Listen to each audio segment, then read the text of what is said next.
회의를 속개하겠습니다. 오전에 이어 주 질의를 계속 진행하도록 하겠습니다. 김성회 의원님 질의해 주시기 바랍니다. 네, 경기도 고양시 김성회입니다. 선관위 왜 이런 지경이 됐나라는 이유 여러 가지가 있을 텐데요. 그 중에 하나를 좀 짚어보려고 합니다. 위철한 선관위원장 대행님, 각 시도의 선관위에는 선관위원 6명 중에 1명을 상임위원으로 지명하도록 되어 있지 않습니까? 업무를 수행하도록. 상임위원의 역할은 무엇이라고 볼까요? 법규상의 위원장을 보자 해서 처무를 감독한다 이런 취지로 알고 있습니다. 예, 그렇죠. 사무처의 사무를 감독하게 하기 위해서라고 되어 있고 예. 위원장은 사실 비상근이기 때문에 사실상 이 상임위원이 이 해당 시도의 선관위를 관할한다라고 봐야 되겠죠. 뭐 그런 정도 의견 동의하십니까? 그거는 구인 전체가 관할하지 상임위원 한 사람이 관할하는 구조는 아닙니다. 예, 뭐 그렇게 하는데 이제 그 중에서 상근은 한 사람뿐이니까요. 나머지는 예, 다 구인 이제 중에 상근은 한 아니기 사람으로 때문에 의결권이 9분의 1입니다. 네, 9분의 1이지만 네. 그 사람이 이제 주로 일을 하기 위해서 상근을 시키는 거고 저희가 9분의 1이라고 볼 수가 없는 것이 지금 보면 상임위원들이 1급 공무원으로 되어 있죠. 네. 평균 연봉이 어느 정도 되는지 알고 계십니까? 1억 3,400만 원입니다. 아시겠지만 공무원들 중에 1급 중에서도 1억 3천, 지금 보시는 것처럼 서울은 1억 4천이고 광주 같은 경우는 1억 5천만 원을 받고 있어서 이만큼의 월급을 준다는 것은 상당히 중요한 직책을 수행하라라는 명령으로 봐도 될 것 같습니다. 네. 그래서 독립성을 보장할 수 있도록 시도선관위원회 임기는 6년으로 제8조에서 보장하고 있고요. 불체포 특권까지 보장을 합니다. 그러니까 현행범이 아니면 체포를 당하지 않을 만큼 법적으로 이렇게 지켜주고 있는데요. 이런 상임위원을 지명하는 권한은 누가 갖고 있습니까? 중앙선관위원이 그냥 중앙선관위가 가지고 있습니다. 그렇게 해서 법에서 규정하면서 지명 가능한 사람들을 누구를 하느냐 한번 보시면요. 선거관리위원회 법을 보겠습니다. 법관, 검사 또는 변호사의 직에서 5년 이상 근무한 자, 대학에서 행정학, 정치학 또는 법률학을 담당한 부교수 이상의 직에 5년 이상 근무한 자, 3급 이상의 공무원으로서 2년 이상 근무한 자라고 되어 있습니다. 지금 보시는 것처럼 이제 공무원 중에서는 선거비 정당 사무의 식견이 풍부한 자들을 이렇게 하고 있는데 이런 사람들 중에서 그러니까 제 말은 선거 및 정당 사무에 관한 식견이 풍부한 자 중에서도 법관, 검사, 변호사, 교수, 3급 이상의 공무원으로 규정하고 있는데요. 저희가 감사원의 자료하고 선관위의 자료를 통해서 2013년 이후로 현재까지 127명의 상임위원이 지명된 걸 확인했는데 이 중에서 선관위 출신 직원이 몇 퍼센트쯤 되는 줄 알고 계십니까? 지금 현재는 선관위에서 거의 다 하는 걸로 알고 예, 있습니다. 거의 다가 아니라 제가 지금 답안지를 공개해놨는데 100%입니다. 단 한 명의 예외도 없이 전원 선관위원들만 되고 있습니다. 여기 선거관리위원회 법에 쓸 때 법관, 검사, 변호사, 교수를 집어 넣은 것은 이런 사람들도 자격이 있다라는 말임과 동시에 이런 사람들도 섞어서 배치를 해야 된다라는 의미 아니겠습니까? 네. 그런데 어떻게 127명 상임위원이 17개 시도에 있는 상임위원 전원이 선관위 직원 출신만 되어 있는지 이거 사람 갖다 대기도 빠듯할 것 같거든요. 그래서 어떻게 이렇게 가능한지를 저희가 한번 살펴봤는데 선관위가 현행에 위헌 위법한 선거관리위원회법 시행규칙을 만들어서 법에서 정한 요건마저 무시를 하고 선관위원들이 1급 나눠먹기를 하고 있다는 충격적인 사실을 확인할 수 있었습니다. 한번 보시죠. 법에서는 3급 이상의 공무원으로 2년 이상의 근무를 한 요건을 놔두고 있죠. 근데 시행규칙을 보면요. 아무런 법적 근거는 없습니다. 4급 이상의 공무원으로 7년 이상 선거 및 정당 사무에 종사한 경력이 있는 자라고 규정을 한 겁니다.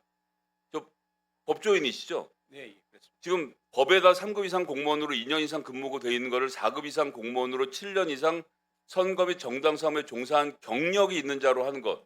이거 규칙이 법을 위반하는 거 아닙니까? 위법한 거죠? 끄덕이시면 속기록이 안 남으세요? 예, 예, 권한대행님 좀 이상하죠? 보시기에 딱 보시기에도. 예.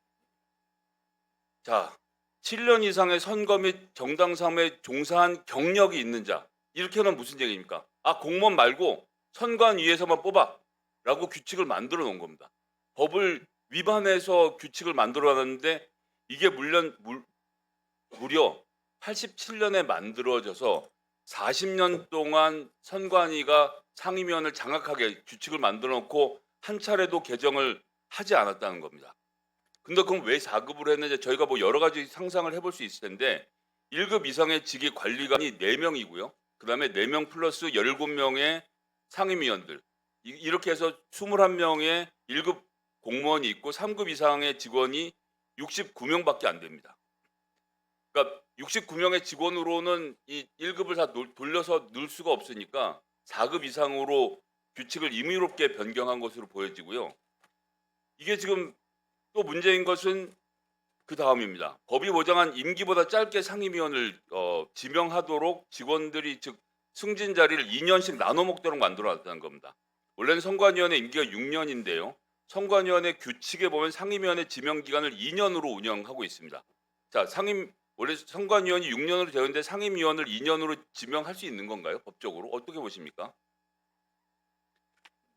네, 이런- 상위법에 조금 예, 조금 정도가 아니죠. 그러니까 이게 무슨 얘기냐면요. 쉽게 얘기하면요. 선관위원회에서 3급 달고 4급 달면 2급, 3급은 무조건 전원 1급 만들어서 퇴직시켜 준다는 거예요. 그래서 2년 상임위원 하고 나면 그 퇴직하라고 각서 떴다 이번에 감사에 걸리기도 했고요. 그렇게 해서 2년씩 돌아가니까 6년의 임기를 2년씩 쪼개니까 이 40명쯤 되는 2급, 3급들이 전부 다 1급이 될 희망이 생기는 겁니다. 더 잘 아시겠지만 2009년에 공무원법 개정되기 이전에는 최후 3년 일했던 것의 연봉에 비해서 퇴직금이 결정됐었죠. 그러니까 선관위는 나갈 때 무조건 1급을 만들어서 2년을 일하게 한 다음에 그 연봉을 기준으로 해서 퇴직금까지 챙겨준 거죠. 이렇게 운영을 하고 있으니 선관위가 자기들 일은 돌보지 않고 그러니까 자기 내부의 것들만 살펴보고 선관위를 돌보지 않으니까 이 지경이 됐다라고 저는 생각하는데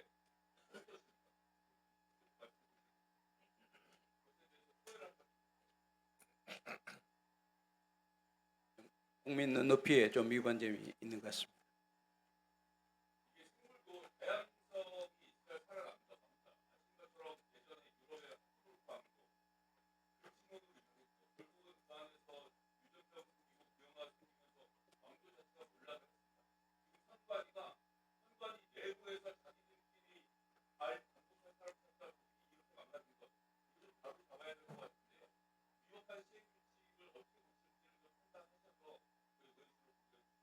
네, 잘 알겠습니다. 수고하셨습니다. 우이철한 증인은 이거 잘 알고 계셨죠? 그 관행은 알았으면 구체적인 법규가 이렇게 상위법에 어긋난 구체적인 사정은 지금 우리 김성희 위원님께서 자세히 지적해 주셔서 더 알게 됐습니다. 우리 노태학 증인도 잘 알고 계셨습니까? 예, 뭐 아픈 지적을 받아들이겠습니다. 그렇죠? 결국 자리 만들기 용이었다 말씀. 수고하셨습니다.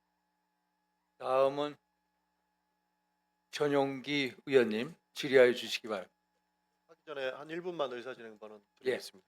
제가 위원장님께 오전에 그 속기록 관련해서 좀 확인해 달라고 요청드린 이유가 뭐냐면요. 의정 기록과에 저희가 이 앞에 있는 녹음기 확인해 달라 했더니 위원장님께서 요청을 하면 충분히 들려줄 수 있다고 합니다. 그래서 여야 간사의 협의로 저는 이 속기록을 들어봐야 된다라는 말씀을 추가적으로 드리는 겁니다. 그 왜 그러냐면 저는 어물쩍 넘어가서 안 된다고 봅니다. 우리 1차 보고 이후에 공당의 대변인이 논평을로 이기현 의원이 욕설을 했다고 내요. 그리고 다음날 원내대표가 직접 나서서 위원이 욕설을 했다고 합니다. 저는 그 녹취록을 실제로 영상으로 봤는데 저는 욕설로 들리지 않았어요. 근데 왜 없는 일을 이렇게 욕설을 했다고 비난하고 사퇴하라라고 이야기까지 하나라는 이야기에 저는 사실 이 국정조사를 괜한 논란에 빠뜨려서 파행시키려고 하나? 이런 생각까지 했습니다. 우리 그렇지 않지 않습니까? 그럼 선거 관리를 똑바로 하기 위해서 이거를 제대로 이끌고 가야 되지 않습니까? 그런 차원에서 우리는 이걸 털고 가야 된다라는 말씀을 좀 드리고 싶은 겁니다. 받아봐야 된다라고 말씀해 주셨으면 좋겠다는 거. 예, 하여튼 여야 간사간 협의하고 있습니다. 예, 질의해 주시죠. 좀 부탁 좀 드리겠습니다. 제 질의 시간을 뺏어도 이야기 드리고자 하는 내용이면요. 위원회에서 일어난 일이니까 우리가 바로 잡아야 됩니다. 지금 생사람을 욕한 사람 취급하고 공당의 대변인 원내대표까지 나서가지고 그렇게 한 사람의 인생을 모욕적으로 만들어서는 안 된다는 말씀 드리는 거고요. 과거 우리 어땠습니까? 다시 한번 잘 들어봅시다. 바이든 아니고 난리면입니다. 그거 다 국민들께 다 듣게 만들어 두지 않았습니까? 근데 이제 와가지고는 민사소송이니까 네가 알아서 해라. 위원회에서 만들어 놓고 그렇게 바이든 날리면 시즌 2 만들어서는 안 된다고 생각을 하는 겁니다. 그래서 저는 이번에 다시 한번 여야 간사 요거 그 녹취록을 들을 수 있게끔 요거 드린다는 말씀을 드리겠습니다. 제 위천한 증인 드리겠습니다. 우리 송파구 선거관리위원장님도 앞으로 한번 나와 주십시오. 시간 잠깐만 주십시오. PPT로 하나씩 설명을 드리겠습니다. 송파구 선거관리위원장님 안 나와 계십니까? 반대편으로 좀 모시겠습니다. 예. 서울시 선거관리위원장님도 잘 봐주시길 부탁드리겠습니다. 송파구 선거관리위원회의 보고 체계를 보니까 전부 카톡방으로 이어진다라고 한 지난번 지적이 있었습니다. 지금 이 카톡방에 사람들이 몇십 명 들어가 있는데요. 보고 체계가 카톡방 말고는 없습니다. 그 카톡방에 뭐라고 되어 있냐면 2시부터 투표용지 부족 경고 등이 켜졌다라고 이야기를 합니다. 저희는 투표소 서기들은 용지 부족할까 봐 연락이 오는데 모니터링 한다고 답변 못 드리고 있습니다. 어떻게 하면 좋을까요? 답장 안 해버립니다. 다음 PPT 보여주세요. 2시부터 이야기를 했는데 답변을 안 하고 16시 36분에 보면 도대체 어떻게 하라는 건가요? 라는 이야기를 합니다. 그 밑에 보면 문정 이동 간사가 화를 안 내려고 해도 도저히 못 참겠네요. 라고 이야기를 합니다. 분명히 현장에서는 계속 없다고 이야기를 하고 있는데 선관위 간부들은 어디 갔던 겁니까? 답변도 똑바로 안 해주고 있고 2시부터 계속 없다고 부족하다고 이야기하고 심각하다. 사람들이 항의하니까 경찰 지원 요청까지 했는데 현장에서 너무 고충이 심각하다 이야기하는데 전혀 답변 못하고 있었습니다. 이거 왜 그런 겁니까, 위원장님? 송파구 위원장님 한 말씀 부탁드립니다. 저 카톡방 내용에 대해서 제가 아는 바가 없어서. 아는 바 없어요? 예. 사무국장님 나오세요. 그러면 들어가셔도 좋습니다.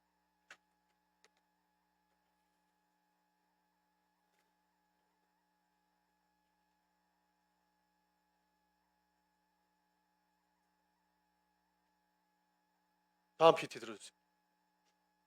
그 일선 공무원들이 17, 18분에는 뭐라고 하냐면 제발 얘기 좀 해주세요. 전화도 안 되고 이런 얘기를 합니다. 어떻게 관리했길래 이런 일이 발생하는 겁니까? 그리고 위원장이 모르고 계시네요. 지난번에 카톡방으로 보고했다 하지 않으셨어요?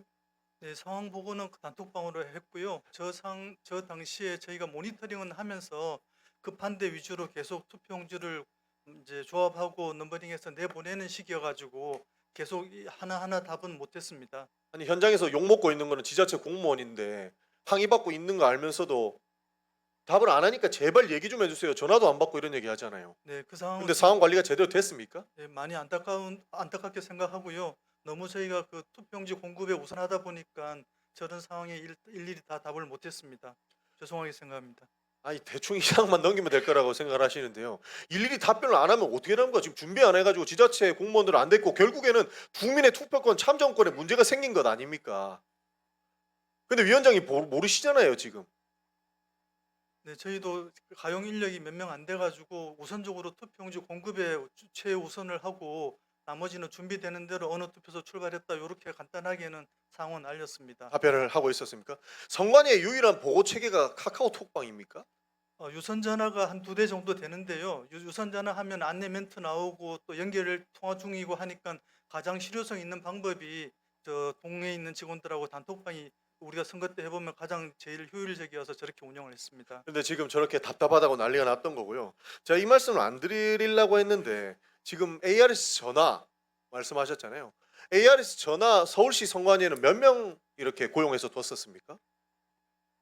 서울 모르시죠? 선관위 제가 정확히 서울시 알지 못합니다. 선관위 사무국장님이나 위원장님 잠깐 앞으로 좀 모시겠습니다. 잠깐 멈춰주세요.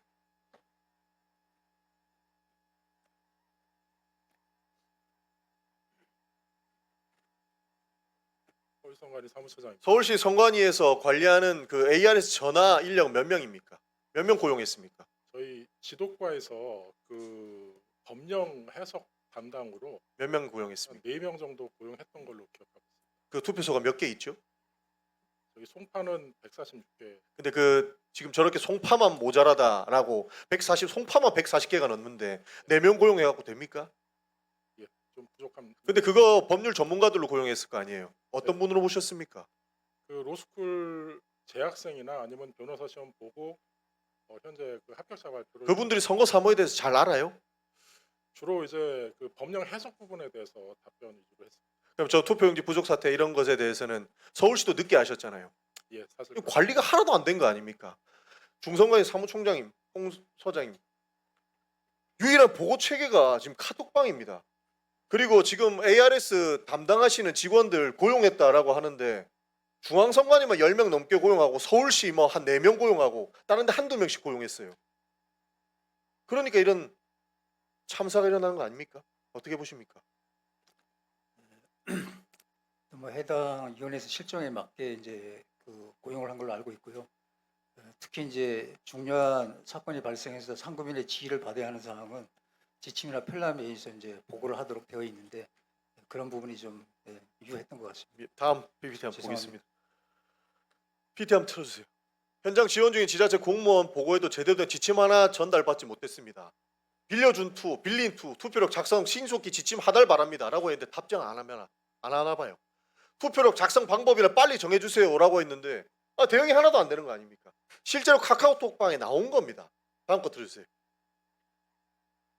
전화할 때마다 답변을 못 주고 있다고 현장 공무원들은 난리가 났습니다. 자, 이 말씀까지는 안 드리려고 했는데 선관위 직원 존경하는 김성애 의원님께서 말씀을 주셨는데 1급 공무원 많다 이런 얘기 하시잖아요.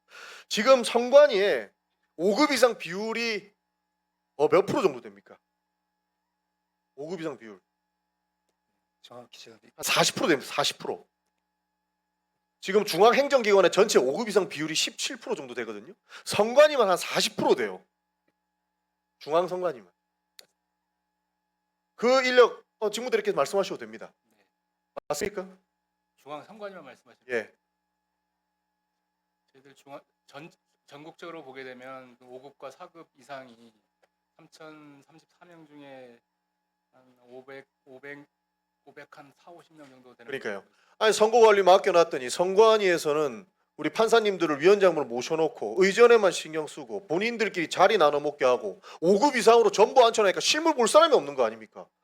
그러니까 헌법에 있는 지휘권 발동해가지고 일선 공무원들 현장에 다 투입시켜놓고 관리 똑바로 안 하고 유일한 보고 체계는 카카오톡방이고 이런 일이 안 벌어지는 게 이상한 거 아닙니까?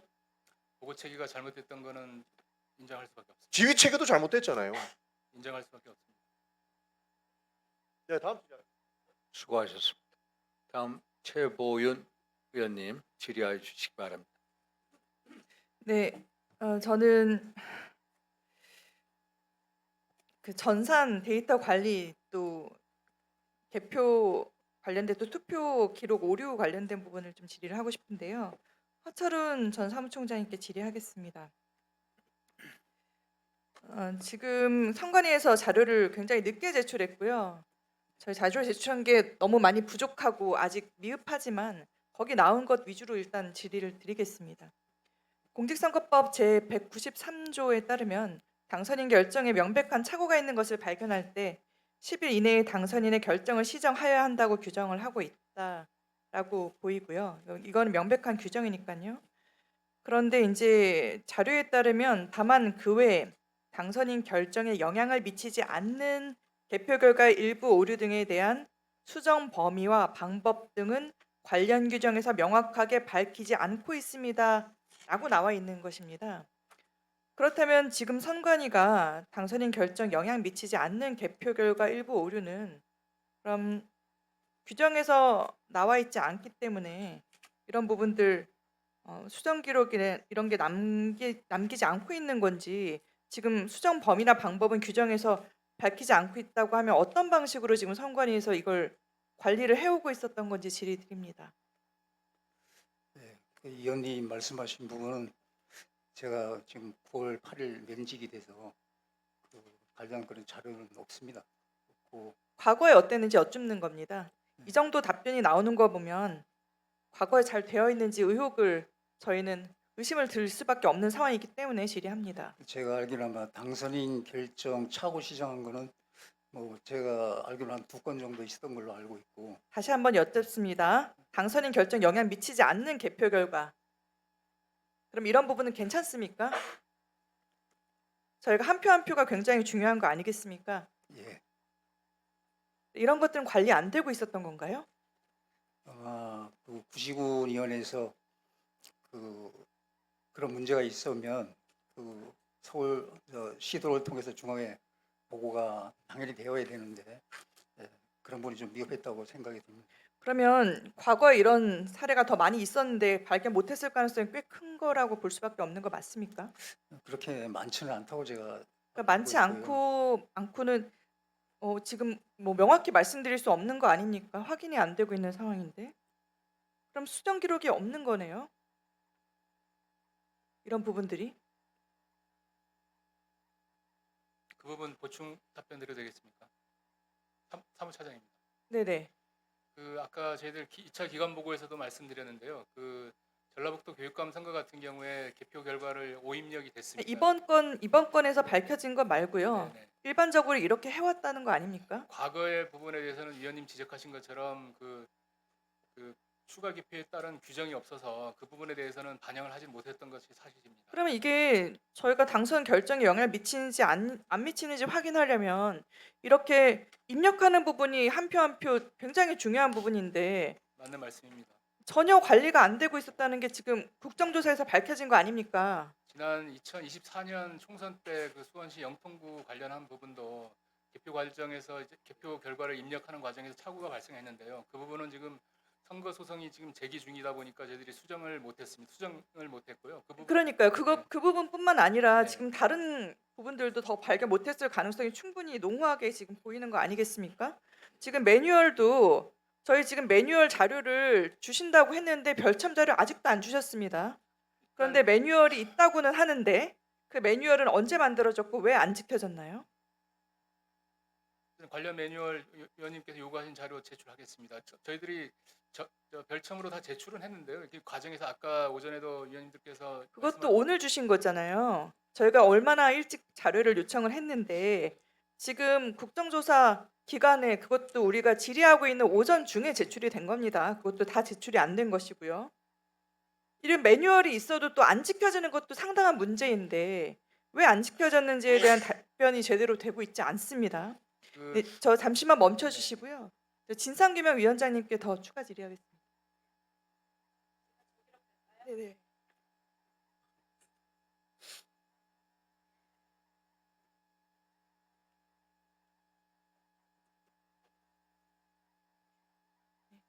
저 진상규명 위원장님께 질의하겠습니다. 저희가 이 개표 입력 오류는 국민적으로 굉장히 큰 관심을 갖고 있는 부분인데 진상규명위가 아무래도 활동 기간이 좀 짧다 보니까 경위 확인을 했다고는 하셨지만 미처 다 못한 부분들도 있을 것 같습니다. 선관위에 자료 요구를 했는데 혹시 자료가 다 왔는지요? 자료를 저희가 받고요. 요구한 자료는 다 왔나요? 네, 요구한 자료는 그 법률에 예를 들면 회의록 같은 게 비공개다 이런 건 받지 못했고, 그다음에 요구한 자료는 대부분 다 왔습니다. 그리고 저희가 그 사전 투표 쌍둥이 득표에 대해서 그 부분 세간의 질의 의혹이 드린 건 많은 아니고요. 부분도 열고 제가 싶었지만 개표 입력 못했고. 오류에 대해서 질문을 드렸는데 그 부분 자료 받았습니다. 네, 혹시 아직 더 발견을 못할 가능성에 대해서도 아까 그 직무대행께서 얘기를 했는데 사무총장 직무대행께서 진상규명위원장님께서는 이번에 저희가 특검도 이루어질 예정이고 앞으로 더 조사돼야 될 부분들이 있을 것 같은데 어떤 부분이 좀 더 집중적으로 됐으면 좋겠고 또 앞으로 저희가 시스템을 개선해야 된다고도 또 발언을 해주셨는데 이런 부분들 할 수 있는지에 대해서 또 답변을 해주셨으면 좋겠고요. 추가적으로 지금 저희가 예방할 수 있는 선관위 내부 검증 장치가 무너졌다고 볼 수밖에 없는 것이 매뉴얼이 있는데도 지켜지지 않은 부분도 굉장히 큰 것 같은데요. 이런 부분을 고려했을 때 이게 일시적인 시스템 오류라고 보시는지 아니면 상시적인 검증 시스템의 부재라고 보시는지 이런 부분에 대해서도 좀 답변을 해주셨으면 좋겠습니다. 네, 질문이 여러 가지신데요. 첫 번째로 더 조사해야 될 부분은 저희가 법적인 권한이 없어서 하지 못했던 부분이나 저희가 요구했던 회의록이 오지 않았던 부분. 네. 그렇지만 기본적인 투표용지 부족 사태 원인이나 그 과정이라든지 현장에서의 상황은 저희가 나름대로 기초조사가 저는 충분히 돼 있다고 생각을 하고요. 그 다음에 10일간이라는 짧은 기간과 수사 권한이 없어서 혹시 저 죄송한데 잠깐 하나만 더 여쭤보면 이게 누가 입력을 해서 수정을 했는지 부분까지 다 확인이 된 게 맞나요? 저희는 이제 거기에 대한 경위서를 받았고요. 사실 확인서나 경위서에 구체적인 실명이 거론된 사실 확인서나 경위서가 맞나요? 사람 이름은 기재돼 있지 않았습니다. 그러면 누구를 그래서 조사해야 될지 저희가- 선관위를 믿을 수밖에 없으셨던 상황이셨겠네요. 아닙니다. 나름대로 저희도 그러니까요. 확인을 했고요. 경기도 교육감이 이제 번호가 없지 않습니까? 후보 번호가 없고 교호로 가다 보니까 A와 B가 실제로 입력할 때는 예를 들면 A만 있어서 그게 입력 오류인데 그래서 저희가 제안한 게 이 입력 자체도 아무리 개표가 정확하게 돼도 입력이 잘못되면 안 되니까 입력이 올바르게 됐다는 사후 검증 시스템이 있어야 된다는 게 저희를 논의가 했습니다. 그래서 그것도 분명히 개선안으로 하나 들어가야 될 것 같고요. 아까 이게 단순한 실수냐 뭐 구조적인 문제냐 말씀을 하셨는데 저희는 이걸 총체적 부실이라고 저희가 표현했고 뭐 선관위 해체에 가까운 개혁이 있어야 된다고 했던 이유는 그 당시 그 송파구 그 투표소 상황을 보면 이건 정말 21세기 대한민국 국격에 맞지 않는 그야말로 아수라장이라는 표현밖에 안 되는 그런 상황이었기 때문에 정말 대대적인 수술이 필요하다고 생각했고 저희가 개선안을 여러 가지 냈는데요. 그중에는 당장 개선할 수 있는 것도 있지만 사회적인 공론화를 거쳐야 되는 것들도 있습니다. 그래서 저희가 결과 보고서에 나름 그런 과정들을 다 포함을 했고 아마 위원님들도 다 받아서 보셨을 걸로 생각을 하는데요.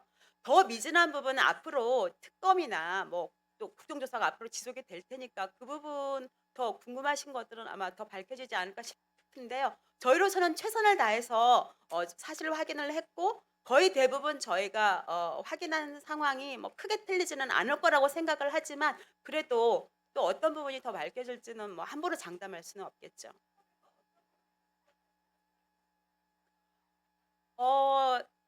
저희는 사실 그 관계자들 진술도 다 들었고 또 서면 진술도 받고 했는데 지금 저희가 못 받은 것은 구체적인 회의 과정이 담긴 회의록을 받지 못했고요.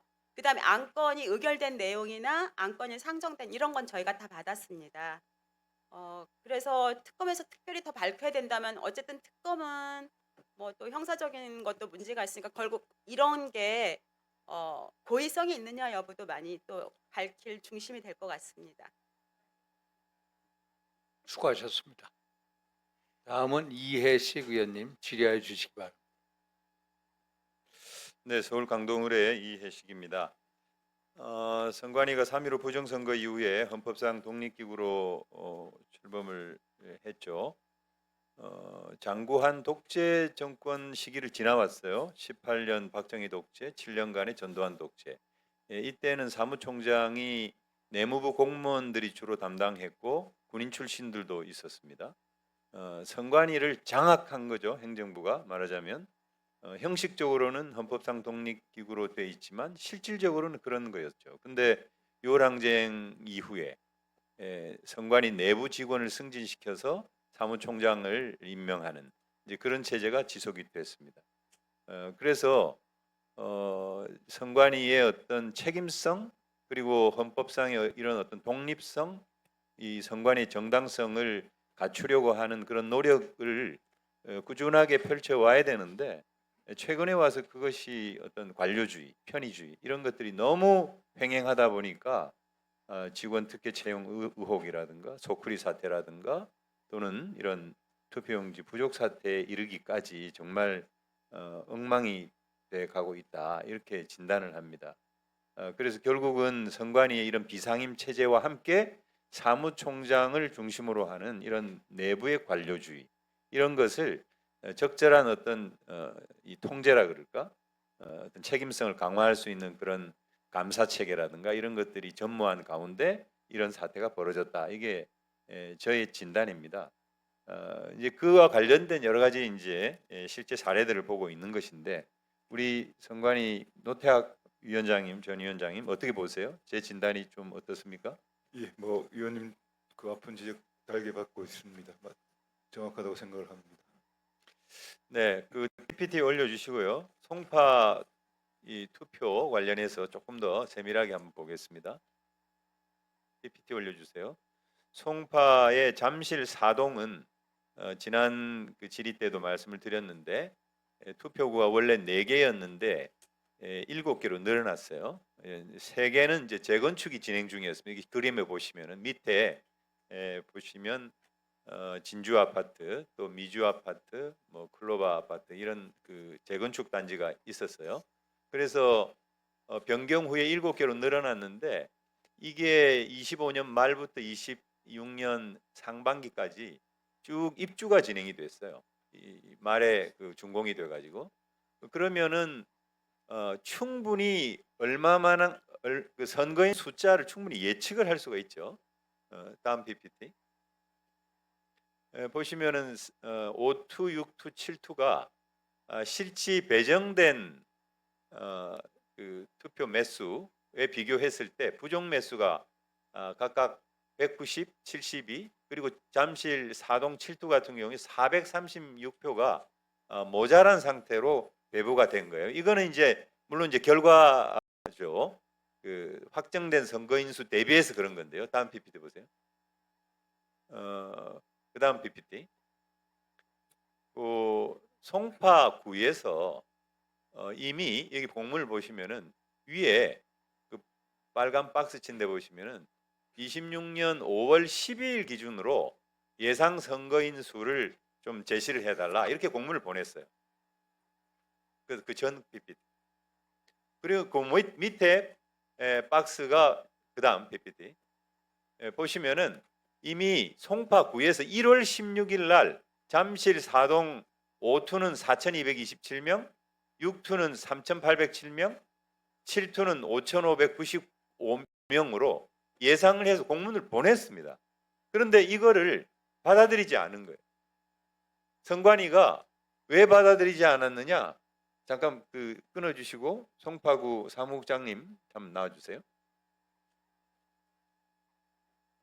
그리고 송파구청에서 오신 자치행정팀장 오정필 증인 나와주시고. 네. 나왔습니까?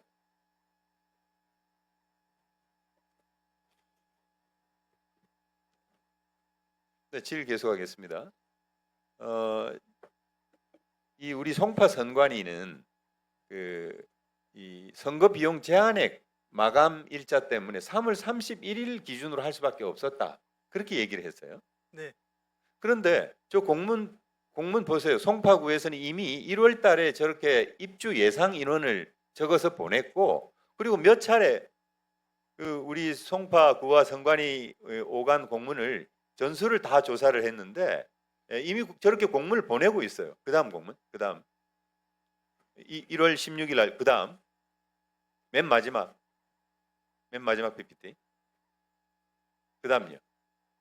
여기 보시면은 두 번째 보시면은 잠실 4동 인구수 등 기준일을 12월 31일에서 3월 31일로 변경하는 사항에 대해서 우리 구는 이견이 없다. 이렇게 송파구가 마지못해 저 공문을 보냅니다. 그것은 선관위가 계속 3월 31일로 고집했던 거예요. 그 이유를 알지를 못하겠어요. 근데 이 지침에 보면 이미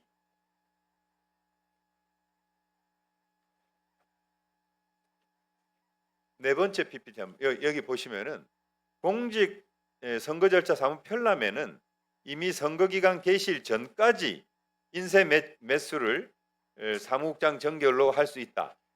선거 기간 개시일이면 5월 20일입니다. 그렇죠? 네. 예, 그리고 규칙에는 어떻게 되어 있냐면 인쇄 매수 산정은 후보자 등록 마감일 후 2일 후에 인쇄하도록 되어 있어요. 왜냐하면 후보 마감이 돼야 인쇄할 거 아닙니까? 네. 후보자가 어떤 후보자인지 모르고 사전에 인쇄할 수는 없지 않아요. 네, 맞습니다. 그러면 5월 중순 이후예요. 그런데 왜 3월 31일을 고집을 해가지고 2,581명을 기준으로 해서 그 60%인 1,400매를 배정을 했냐 이거예요. 저희가 자체로 인쇄하는 거는 물론 후보자 등록 끝나고 그 시점에 할 수 있었는데요. 앞서 제가 말씀드린 바와 같이 서울시에서 인쇄하는 거는 25개구를 한꺼번에 하다 보니까 5월 11일까지 보고를 하라고 그렇게 지침이 내려왔었습니다. 말씀이 달라졌는데 지난번에 3월 31일 기준으로 했고 네, 예? 5월 11일까지 보고를 하라 그랬다는 거예요? 그래도 4월 25일까지 입주 마감일이었기 때문에 네. 4월 말에만 계산을 했어도 4월 말로 저희도 할까 했었습니다. 그런데 이제 4월 30날 이후로는 선거 비용 제한액 변경을 할 수가 없고요. 그다음에 선거 비용 제한액이 문제가 아니잖아요. 예, 규칙도 어기고 편람도 어긴 거잖아요. 4월 30날로 했으면 더 좋았는데 더 좋았는 데가 문제가 아니라 예, 왜 편람을 만들어 놓고 이행을 안 하냐 말이에요. 그리고 왜 규칙을 무시하냐 말이에요. 저희가 그 3월 왜 그렇게 30날로 편의적으로 예, 마음대로 하냐 말이에요. 왜? 그럼 규칙을 바꾸든지. 그렇지 않아요? 여기 오셨어요.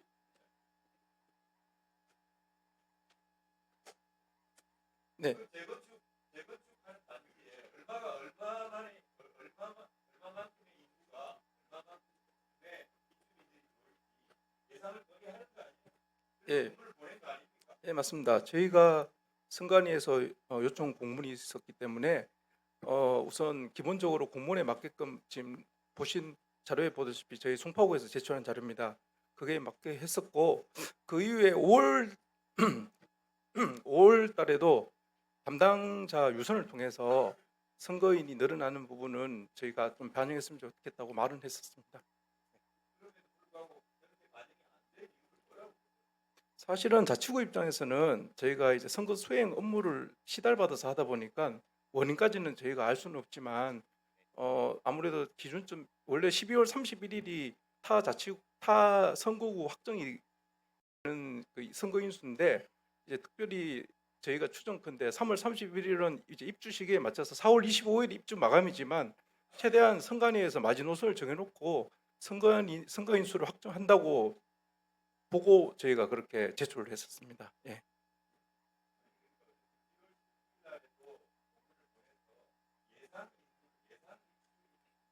네. 예, 맞습니다.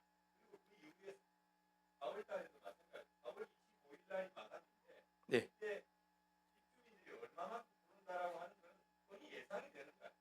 네, 어느 정도 예상은 되는 부분이고 저희가 그런 부분은 저희가 구두로 말씀은 드렸습니다. 선관위, 송파 선관위.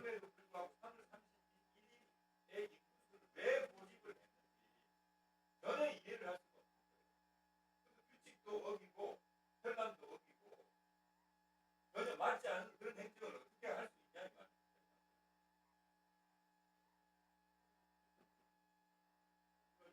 말이에요. 수고하셨습니다. 다음은 주진우 의원님 질의하여 주시기 바랍니다.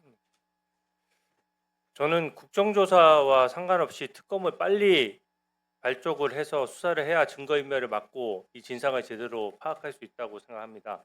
오늘 선관위가 자료 제출을 제대로 하지 않고 또 변명 위주로 기간 보고하는 거 보니까 특검이 필수라는 생각이 저는 확실하게 들거든요. 제가 강동한 총장 대행한테 좀 몇 가지 확인할게요. 네.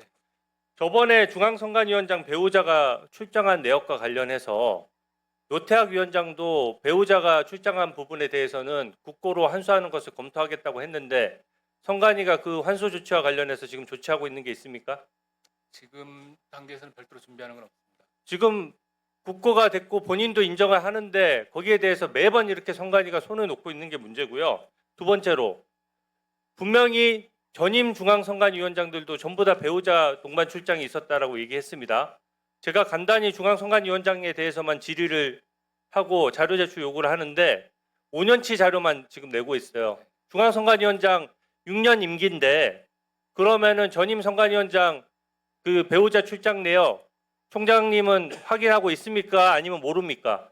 그 회계에 관련 서류는 관련 법률에 따라서 아니 법률 얘기하지 말고 본인이 제대로 안 해서 보고 받았을 거 아니에요. 중앙선관위원장 배우자가 갈 정도 되면은 계획도 세우고 밑에서 준비도 하기 때문에 직원들한테 물어봐도 확인할 수 있는 거고 지금 본인은 거기서 오래 근무했기 때문에 총장님도 실제로 본인이 직접 겪은 것도 있을 거고 전임 선관위원장이 배우자를 동반해서 가진 부분에 대해서는 이미 다 시인을 한 상황인데 본인이 파악하고 있습니까 없습니까? 구체적인 일정은 저는 갖고 있지는 않고요. 지난번에 제가 답변드렸 파악하고 있습니까? 있는 건 있는 거대로 지금 바로 제출하세요. 지금 현재는 갖고 있지는 않습니다. 갖고 있지 않더라도 기억에 의존하든지 해야 되는 거지. 지금 국민 앞에서 장난하는 것도 아니고 감추겠다는 겁니까? 절대 아닙니다. 강제 수사를 통해서만 확인할 수 있다는 거잖아요. 지금 본인 얘기는 5년만 회계 자료를 법률회에서 보관할 수 있기 때문에 수사기관이 알아서 압수해가 해가든지 우리가 자발적으로 못 내겠다 이렇게 답변하는 걸로 들리는데 그렇게 알아도 되는 겁니까? 아닙니다. 그 자발적 저희들 갖고 있는 자료를 제출하는 게 아니고 제출하지 않는 게 아닙니다. 자료 자체가 보관되어 있지 않습니다. 5년 보관되어 있지 않더라도 이 정도 됐으면 본인들이 그걸 사실관계 조사를 해서 보고를 해야죠. 그리고 수의계약 부분도 그렇습니다. 수의계약 부분도 오늘 보고를 한 거 보니까 다 변명이에요. 변명 내용이 황당합니다. 상반기에 예산이 배정되는데 주로 선거는 상반기에 있기 때문에 40일간 기간을 주고 경쟁 입찰을 하게 되면은 너무 급해서 수의계약했다는 거 아닙니까? 근데 그 건수가 황당해요. 63,300건 중에 61,200건을 거의 19건을 수의계약을 체결한 겁니다. 대한민국 어느 부처 어느 기관이 이렇게 수의계약을 많이 체결합니까? 제가 하나만 확인할게요. 수의계약 체결한 업체 중에 선관위 직원이 근무하거나 근무했던 업체가 있습니까? 별도로 그 부분을 파악하지 않았는데 그 말씀하신 있습니까? 없습니까? 파악한 대로 파악을 안 했지만 알고 있는 게 있어요? 없어요? 기관 자료 국회에서 이 자료 요구를 받고 파악을 해보니까 저희들 현재 파악한 것은 한 분이 한 곳에서 한 적이 있었습니다. 제가 저 PPT에 띄워주세요. 저는 한 건이 아닐 거라고 생각합니다. 선관위 직원도 있지만 그 직원의 가족일 수도 있고 수의계약이 이렇게 많을 때에는 뭔가 원인이 있는 거예요. 아까 지금 수의계약 다 변명하셨는데 지금 보면은요. 저게 A 업체 2022년도 10월 26일에 지금 수의계약 체결했거든요.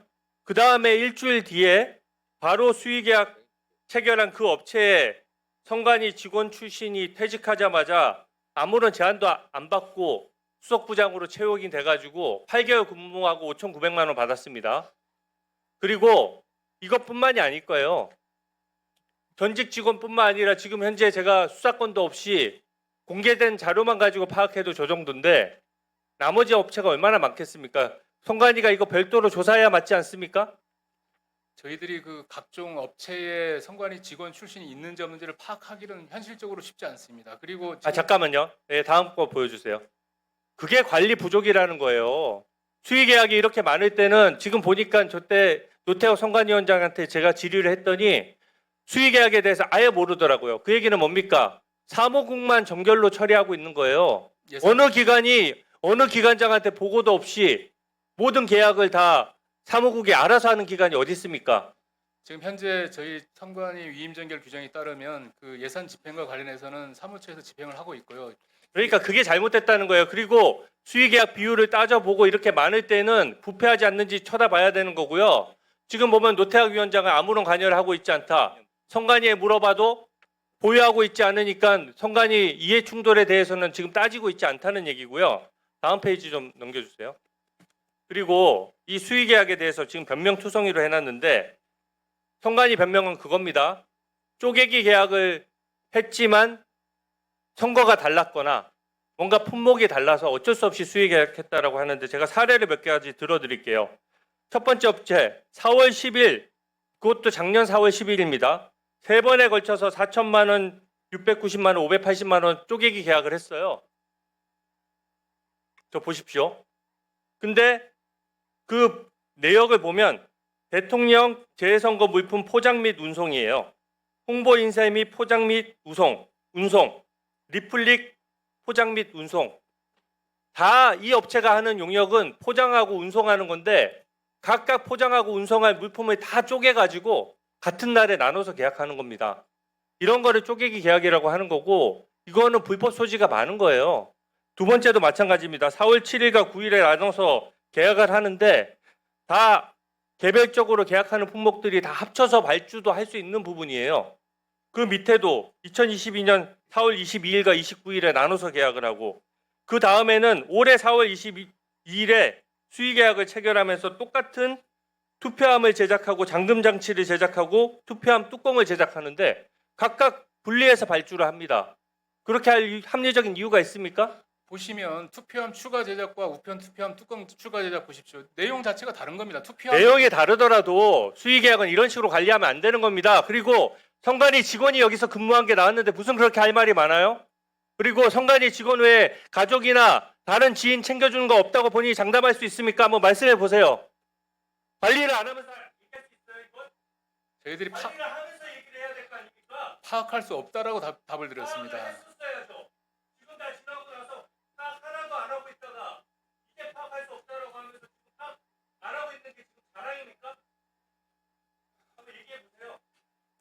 그 위원님께서 우리 수혜계약에 어떤 과다한 계약이 많다거나 쪼개기 계약이라는 의심을 가질 수 있다라고 충분히 뭐 지적은 할 수 있습니다. 그런데 저희 선관위 입장에서 아까 저희도 기관 보고 퍼센티지가 많다고 해서 무조건 잘못된 건 아니라고 보여집니다. 퍼센티지만 보지 마십시오. 저희들이 관련 규정을 만약 위반을 하면서 했다면 아니 지금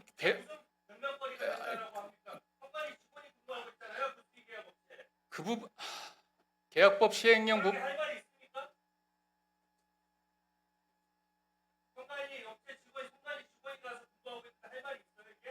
직원이 근무하는 건 아니지 않습니까? 저희들이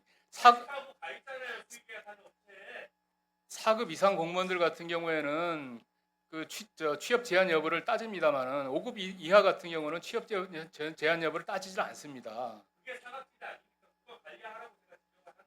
아니 그런데 대단히 죄송하지만 선관위 출신이라고 해서 5급 이하 공무원이라 5급 이하 출신이라고 해서 직원 취업 제한의 자유를 막기는 어렵지 않습니까?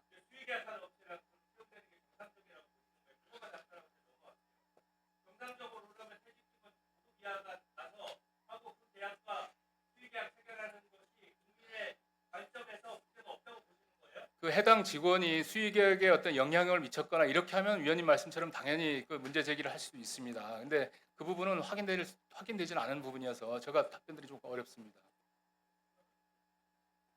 아니 우리 직무대리님, 네, 그러면 노정희 대법관 지난 선거관리위원장이셨죠? 네, 네. 해외 출장 기록 없습니까? 그 부분은 제가 자료는 갖고 있지 않습니다. 그러면 선관위 내부에 없네요. 일단 회계 서류 자체는 아까 말씀드린 것처럼 5년이 지난 서류는 폐기가 됐기 때문에 예. 자료를 갖고 있지 않아서 모르겠고요. 알 수가 없습니다. 그러면 노태혁 위원장님께서 재임 기간 중에 해외 출장 사례 몇 번, 3번 아닙니까? 세 차례는 다 자료를 갖고 있습니다. 갖고 있죠. 제출 그래서 다 그게 다 했습니다. 나와 있죠. 예. 2022년, 4년, 5년. 4년, 5년. 네. 그런데 하나 의아스러운 것은 2023년도에 감사원 감사, 소위 말해서 경력직 채용 사례 291건을 들여다보지 않습니까? 네. 거기서 878건의 인사 복무기리 규정 위반을 발견하지 않습니까? 그 당시에 김필곤 상임위원 또 김용빈 사무총장은 해외 출장을 전면 금지하겠다라고 했는데 그 다음에도 노태학 위원장께서는 2024년 독일하고 에스토니아 또 2025년에는 덴마크, 스웨덴 갑니다.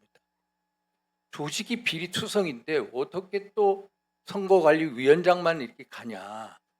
이게 어떤 선거관리위원장의 임무, 소위 말해서 선거 공정성 뭐 수호라든지 이 출장하고 그렇게 연관성이 있습니까?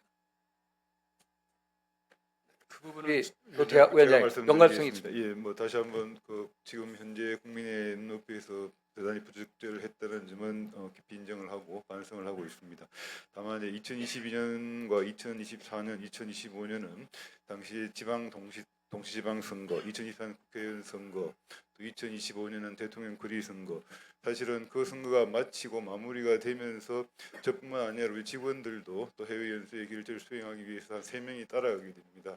그래서 그렇게 계획을 잡다가 보면은 결국은 뭐 이렇게 그런 예산으로 사용되지 않으면 불용 처리되어서 반납이 되는데 직원들도 사기를 뭐 진작할 겸 그렇게 해서 아마 그렇게 보고를 받았습니다. 그래서 날짜는 아무래도 10월달에 국정감사 끝난 다음에 해당 국가의 사정을 살펴서 뭐 진행을 하겠다고 해서 그런 보고를 받아서 진행을 하게 되었습니다.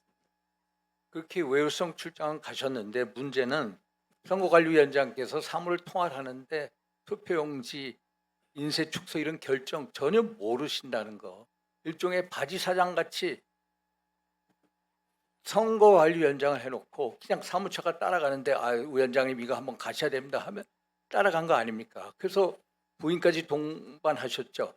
네, 그거에 대한 그렇습니다. 비용이 얼마입니까?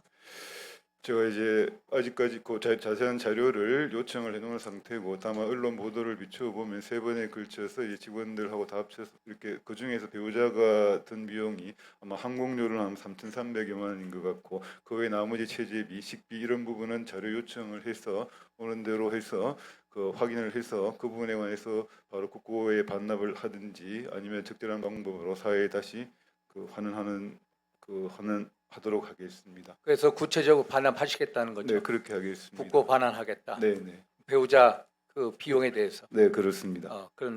근데 혹시 이게 해외 출장을 가고 했는데 결국에는 사무 통화를 못한 거 결국 법적으로는 이게 직무유기 아닙니까? 뭐 도덕적 정치적으로는 뭐 어떤 질책도 달게 받겠습니다. 그러면 이 비용이 바로 정산되는 대로 국고 반납 아니면은 단체 기여하겠다 이 말씀이죠. 네, 그렇게 하겠습니다. 예, 수고하셨습니다. 다음은 이기현 의원님 질의해 주십시오. 네, 시간 잠깐 끊어주시고요. 송파구 사무국장님 잠깐 앞으로 나와주시죠.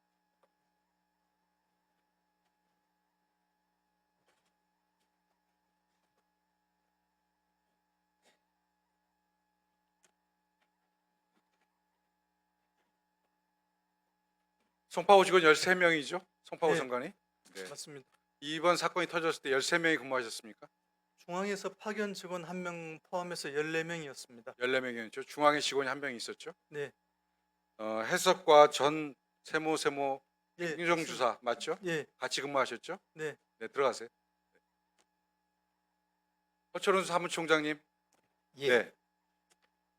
그 총장께서 그 당시에는 사무를 총괄하고 계셨을 텐데 이 파견 나갔던 중앙선관위 직원으로부터 11시 40여 분경에 처음으로 투표용지가 부족할 수 있다라고 하는 각 투표소의 보고가 송파구 선관위를 통해서 중앙선관위로 온 적이 있습니까? 중앙에는 오지 않았습니다. 그럼 중앙선관위는 그동안 나왔던 대로 오후 4시가 넘어서 기자의 민원 전화를 보고 듣고 그리고 알게 됐다는 사실 그대로 인정하십니까? 예, 제가 처음 공보과장으로부터 보고를 받고 네, 알게 알겠습니다. 됐습니다. 해석과 직원은 해석만 해주러 간 건가요?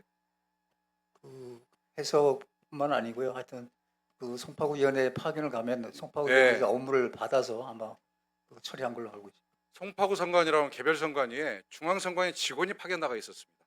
제가 보기에는 송파구가 65만 명이라는 인구를 가지고 있고 투표소도 150개에 가깝기 때문에 아마 추가 파견이 나간 것 같습니다. 그런데 그 나간 직원은 투표용지가 부족했는데 그것을 인지한 송파구 선관위 사무실 내에 11시경에 근무하고 있었어요. 그럼에도 불구하고 중앙선관위에 보고하지 않았습니다. 그럼 보고받지 못했으니까 지위도 없었죠. 이게 선관위의 지금의 모습입니다. 총장님께 다시 질문하겠습니다. 지금 선관위 직원이 3,030여 명이죠? 예, 3,030명 넘는 걸로 알고 있습니다. 그렇습니다. 지금 이 조직의 이 인원이 적정하다고 보십니까? 아니면 개혁을 해서 더 늘어나야 된다고 생각하십니까? 평상시와 선거 때 업무량 차이가 크기 때문에 선거 때는 부족하다고 생각하고 있습니다. 저는 3,030명이 넘는 선관위 직원들이 이 세 가지의 선거, 대통령 선거 총선 그리고 지방선거와 교육감 선거를 치르지 못한다. 대한민국의 훈련된 공무원들이 있을 수 없는 일이라고 생각합니다. 저는 결론적으로 말하면 지금의 선관위 사무처 체계를 획기적으로 개혁해야 된다고 생각합니다. 진상조사위원회에서도 해체 수준의 개혁을 얘기하셨는데 저는 3,000명을 1,000명으로 줄일 수 있다고 생각합니다. 제가 왜 1,000명으로 줄일 수 있는지 말씀드려보겠습니다. 노무현 대통령 때 선거 공영제가 실시가 됩니다.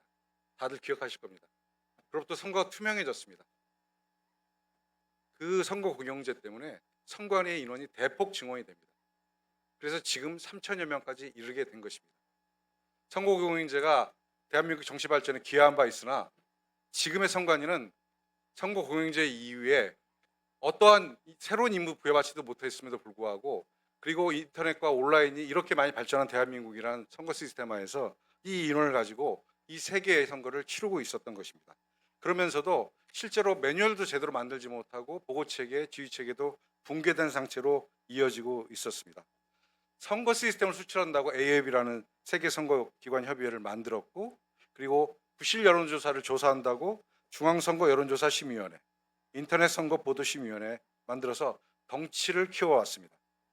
그리고 민간에서 하는 축협, 농협, 수협 조합장 선거뿐만 아니라 위탁받는 모든 선거에 대해서 선거를 대행한다고 진행해 왔습니다. 그리고 선관위는 유권 해석뿐만 아니라 선거법 위반 잡으러 다닌다고 집중했습니다. 그리고 시민들에게 본인들이 가당치 않은 민주주의 교육한다고 민주주의 교육 시스템 만들어서 그것에 많은 예산을 집행했습니다.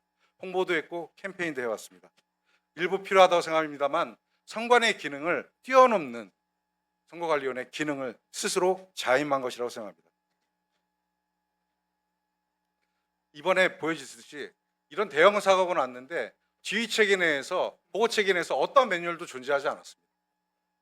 어떻게 그럴 수가 있습니까? 독립적인 헌법기관이 한 이유로, 또 외부 통제가 약하다는 이유로, 그리고 장관급 1명, 차관급 1명, 1급만 21명에 달하는, 그리고 아까 5급 이상 얘기를 하셨는데 500여 명이 넘는 1급을 유지해 왔습니다. 이 비효율적인 관료 시스템이 그대로 보여지고 있는 것이 지금의 선관위의 문제입니다. 이 3박자가 오늘의 선관위 사태를 만들었다고 생각합니다. 저는 해체 수준의 개혁이 개헌 전에 이루어져야 된다고 생각합니다. 개헌될 때까지 이 시스템 그대로 유지하겠습니까? 노태학 전 위원장님, 개헌 전에 이 시스템 3,330명 그대로 유지할 수 있다고 생각하십니까? 많은 그 개혁이 필요하다고 생각을 합니다. 개헌 사항입니다만 전 선거관리위원회 명칭을 선거위원회로 바꿔야 한다고 생각합니다. 그리고 선관위는, 중앙선관위는 선거의 운영, 기획, 그리고 법령 해석 이 업무로 저는 규정 지어줘야 된다고 생각합니다. 그리고 현장 투개표 관리 이미 지방 정부에서 다 진행하고 있습니다. 중앙선관위 할 능력이 없어요. 제가 보기엔 3,030명이 아니라 10,000명의 직원을 늘려준다 하더라도 투개표 사무 진행하지 못합니다. 그게 지금 선관위의 수준입니다. 저는 과감하게 투개표 관리 감독 기능은 지방사무로 이관해야 된다고 생각합니다.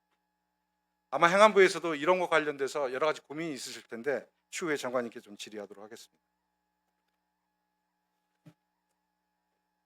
저는 하부 조직 통폐합해야 된다고 생각합니다. 아까 조직 진단표를 보니까 우리 총장 대행께서 이런 얘기를 하셨어요. 시군구 선관위를 국회의원 선거구로 맞추어서 그리고 구조조정을 하겠다 그러는데 지금 국회의원 선거구가 몇 개인지 아세요? 254개, 그렇습니다. 시군구 선관위 몇 개입니까? 255개. 무슨 변화가 있습니까? 단순하게 숫자만 보실 건 아니죠. 알겠습니다. 무슨 말씀인지 알겠습니다. 임실군 25,000명입니다. 4개 선거구가 같이 붙여서 국회의원 선거입니다. 그 말씀은 이해합니다만 이것은 선관위를 개혁하겠다는 개혁 의지로, 그리고 선관위에서 2차 보고에서 말하는 조직 진단으로 도저히 제가 받아들일 수가 없습니다. 저는 과감하게 중앙선관위는 아까 제가 말씀드린 선거의 운영, 기획, 그리고 법령 해석 정도로 놔두고, 그리고 지금 시도 선관위와 시군구 선관위를 과감하게 통폐합해야 된다고 생각합니다. 저는 권역별로 6개에서 7개 권역별 선관위를 놔두고 나머지 지역 선관위는 전부 다 지방선거사무로 이양해야 된다고 생각하는데 총장님 어떻게?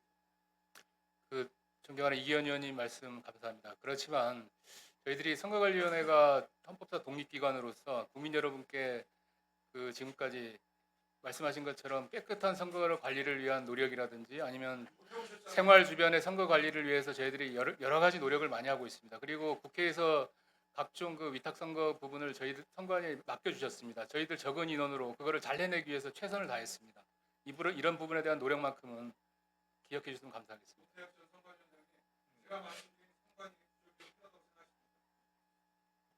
상당 부분 그런 철저한 계획이 필요하다고 생각을 합니다. 수고하셨습니다. 다음은 박수민 의원님 질의해 주시기 바랍니다. 예, 감사합니다, 위원장님. 잠깐 출석을 좀 요청드리겠습니다. 서울 선관위원장님 오셨죠? 송파 선관위원장님, 좀 두 분 좌우로 좀 나와주셨으면 좋겠습니다. 발언대 쪽.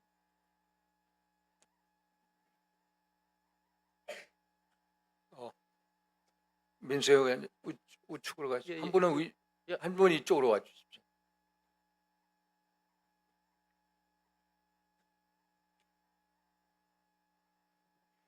예, 오늘이 7월 1일이고 6월 30일이 수당 지급일입니다. 노태학 선관위원장님, 6월 수당은 수령하셨습니까? 어떻게 되셨습니까?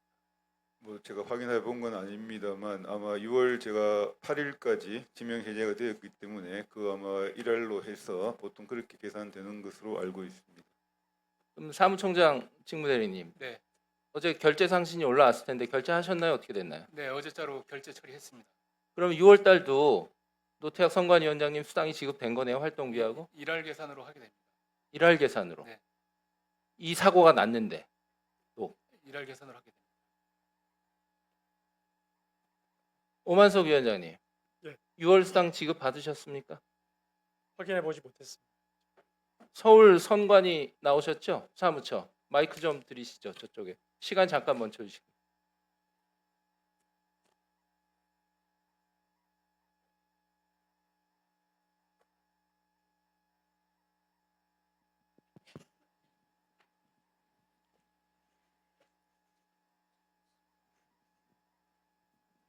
네. 예, 이어서 질의하겠습니다. 어제가 아마 결제일이었을 것 같은데 결제했습니까? 어제 결제를 안 한 것으로 제 기억에 있습니다. 그럼 서울 선관위는 아직 6월 수당은 지급이 안 됐네요. 선관위원 전체로. 그 오민석 위원장님께서 그 6월 9일자로 그 사퇴를 하셔가지고 만약에 그 수당이 지급된다면 중앙과 같은 기준으로 일할 계산을 하게 될 것 같습니다. 그럼 6월 3일의 활동까지는 수당이 나가는 거네요. 예. 사고가 났지만. 예. 알겠습니다. 예, 송파 선관위원장님, 송파 상황은 어떻습니까? 6월 수당 지급됐습니까? 선거 전에 지급이 됐고 제가 이제 그 지급된 걸 후에 알게 돼서 네. 사퇴하면서 반환해야 되지 않냐고 했더니 일할 계산으로 반환해야 된다고 해서 그 계산해서 그 금액을 받고 반환을 했습니다. 예, 안타깝게도 제가 서울중앙 송파 3개 선관위를 물어봤는데 상식을 갖고 있었던 건 송파 선관위 그나마 하나네요. 이 사고가 났는데 6월 달 수당을 받아도 되느냐 반문하고 질의했던 분은 송파 선관위원장 한 분입니다. 저 사무총장 직무대리님. 네. 그러면 나머지 선관위원님들은 관두지 않았으니까 6월 수당 활동비 다 나갔습니까? 네, 그렇습니다. 전액 지급됐습니까? 네. 거기에 대해서 상의조차 안 해봤습니까? 그 부분은 위원님들께 상의를 드리지는 않습니다. 뭐라 말할 수가 없습니다. 예, 잠시 시간 멈춰주시고 두 분 들어가십시오. 예, 서울 선관위하고 송파 선관위 사무처에서 좀 나와주십시오. 사무국에 좌우로 동일하게 이렇게 발언대에 좀 나와주십시오.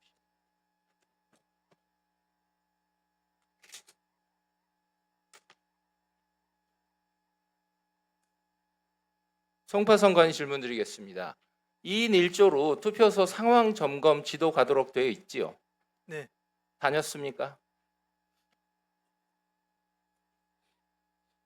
2인 1조 지도 관리 다녔습니까? 그날? 선거 당일날 못 간 걸로 알고 있습니다. 서울 선관위는 2인 1조 상황 지도 점검 나갔습니까? 그 저희 위원님들께서 그 투표소와 개표소 현장 점검을 다니셨습니다. 일지 남아 있습니까? 네네. 그거 기억이 확실합니까? 있습니다. 예. 선관위원님들이 그 당일에 투표소 돌아다녔다고요? 저기 개표소하고 예. 그 개표소 말고 투표소. 그다음에 그 동작구 상도 4동에 있는 투표소를 오후에 점검 나가신 걸로. 기록 내주십시오. 예. 예. 사무편람에 따르면 2인 1조로 투표 상황 지도 점검을 나가야 됩니다. 그리고 기록도 남아야 됩니다. 요청해도 아무것도 없습니다. 이것이 지금 대한민국 선거관리, 투개표 관리의 현실입니다. 투개표 중에 또 그래서 사고가 나면 읍면동 선관위는 구시군 선관위, 중앙선관위로 신속 보고하게 돼 있습니다. 제가 지난번에 질의를 드렸는데 중앙선관위에 멋진 상황실이 있습니다. 근데 왜 투표 마감 1시간 전까지 언론 보도, 기자 전화를 바꿔서야 상황을 알았냐 질문 드렸더니 서울 선관위에서 보고를 안 해서 그랬다 그렇습니다. 2인 1조 지도 점검도 편람에만 존재하고 현실에 없었고 보고 의무가 있는데 보고를 안 했습니다. 이게 현실입니다. 행안부 장관님, 예, 행안부의 임무에 투표 지원이 있지요? 네 있습니다. 선거 지원 업무 상황실 2개 설치하시죠. 설치하고 있습니다. 그 중에 하나가 투개표 지원 상황실이죠. 네 그렇습니다. 근데 송파에서 사고 날 때 그날 전혀 몰랐죠. 사고가 나고 언론에 보도되고 난 뒤에 확인이 되었습니다. 아니 그러니까 대한민국 상황실은 언론 보도를 보고 아는 게 상황실입니까? 그렇지는 않습니다. 저희가 선거 상황을 파악하는 업무가 있는 것이 아니라 선관위의 지원 요청이 오면 거기에 합당한 지원 업무를 지휘하기 위해서 상황실을 유지하고 있습니다. 그러니까 똑같은 답변이네요. 중앙선관위는 서울선관위가 얘기를 안 해서 몰랐고 지금 행안부 투개표 지원 상황실은 선관위에서 지원 요청을 안 했기 때문에 몰랐다. 이거죠? 그렇습니다. 대한민국 상황실이 이런 거죠? 저희는 이것이 그 헌법과 정부 조직법의 그 원칙에 맞는 운영이라고 생각하고 있습니다. 국민들도 그렇게 생각할까요? 행안부에서 전국의 투개표를 지원하기 위해서 상황실을 만들었는데 언론 보도를 보고 아신 거예요. 저희가 재난 상황실도 그렇게 운영됩니까? 재난 상황실은 이것과 전혀 다릅니다. 이거는 왜 달라야 합니까? 재난 그렇지 상황실과? 않습니다. 이 그 선거는 이 국민의 그 소중한 투표권, 이 참정권을 보호해야 할 일이기 때문에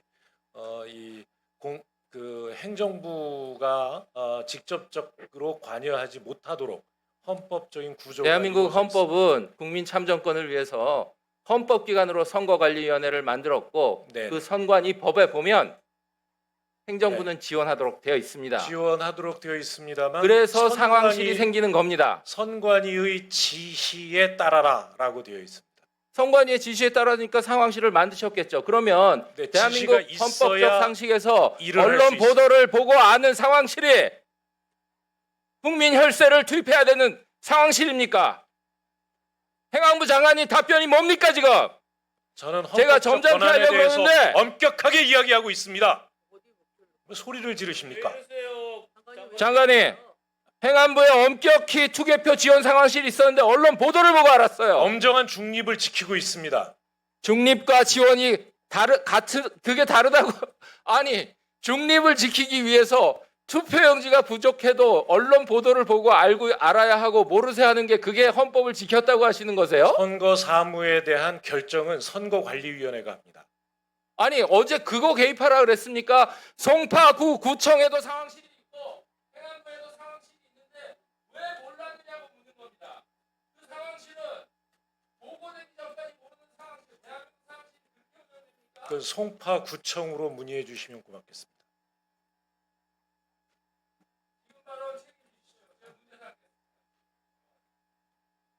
우리 장관님, 당일날 투개표 상황실 방문하시지 않으셨습니까? 그렇습니다. 그러면 거기 가서 뭘 격려하시나요? 투표 지원하고 있는 이 공직자들이 엄정한 공정한 입장에서 투표 사무를 하도록 관리를 하고 혹시 각종 이 사고라든가 이런 것들이 예를 들면 화재라든가 단전, 뭐 통신 장애 이런 것들이 있으면 즉각적으로 그 선관위의 이 요청에 응할 수 있도록 철저히 대기 24시간 대기를 해달라 이런 그러면 지휘를 투개표 하고 상황실하고 지시하고 송파 선관위하고 계속 오후 한 5시 넘어서부터 소통하지 않았습니까? 송파구 선관위와는 아니요. 그 직접적인 소통이 제대로 이루어지지 않았습니다. 그럼 서울시 선관위하고 어디도 안 했습니까? 선관위하고는 그 직접적인 연락이 제대로 안 되었고 송파구 서울시로부터 이 연락이 된 것이 5시 27분으로 기억하고 있습니다. 시하고 송파구로부터 연락이 네, 네. 받았다는 거죠. 네, 그 이전에는 전혀 연락이 없었습니다. 그러면 장관님 그거 예를 들어서 투표 지원 사무를 돕지 않습니까? 선거나 투표 지원 이 사무를 담당하는데 잘 아시겠습니다만 예. 그 지방자치 공무원들이 지원되고 있고요. 지방 정부에서 지방 공무원들이 지원 업무를 하도록 전부 인원이 이 빈틈없이 이 지원되도록 하는 것까지 하고, 그 다음에 저희는 기타 이 선관위가 감당할 수 없는 이 업무상의 이 문제가 발생할 때 그 요청에 의해서 지원할 의무가 있기 때문에 대기 상태에 있는 거죠. 그러면 저쪽에서 지원 요청을 안 오면 네. 결국 지원할 수가 없네요. 지원하겠다 의사타진도 할 수가 없네요. 의사타진도 물론 저희가 먼저 파악을 했으면 할 수 있겠습니다. 그런데 경우에 따라서는 과도하게 개입할 경우에 오히려 선거에 영향을 미칠 수 있다고 오해받을 수 있는 일입니다. 예, 수고하셨습니다. 다음은 김영배 의원님 질의해 주시기 바랍니다. 예, 서울 성북갑의 김영배입니다.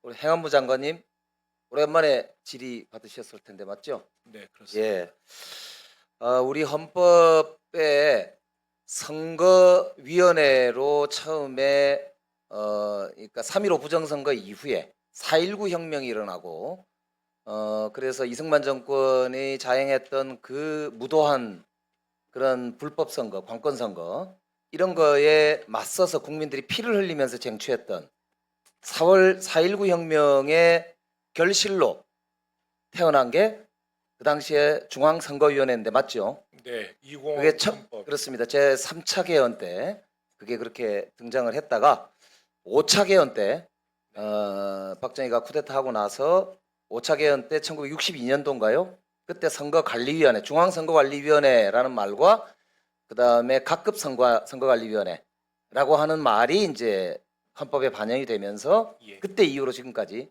선거관리위원회라고 하는 이름으로 시스템으로 각급 선관위 이렇게 해서 지금까지 오는 거 아닙니까? 네, 정확하십니다. 그러면 헌법 114조를 보니까 이렇게 되어 있어요. 본문에 보면은 선거와 국민투표의 공정한 관리 및 정당에 관한 사무를 처리하기 위하여 선거관리위원회를 둔다 이렇게 되어 있고요. 여기에 보면은 법령의 범위 안에서 이렇게 할 수 있고 선거관리위원회 조직 직무 범위 및 그 필요한 사항은 법률로 정한다 이렇게 해놓고 15조에 뭐라고 되어 있냐면은 115조에 이렇게 되어 있어요. 각급 선거관리위원회는 중앙 포함하는 거죠. 선거인명부의 작성 등 선거 사무와 국민투표 사무에 관하여 관계 행정기관에 필요한 지시를 할 수 있다.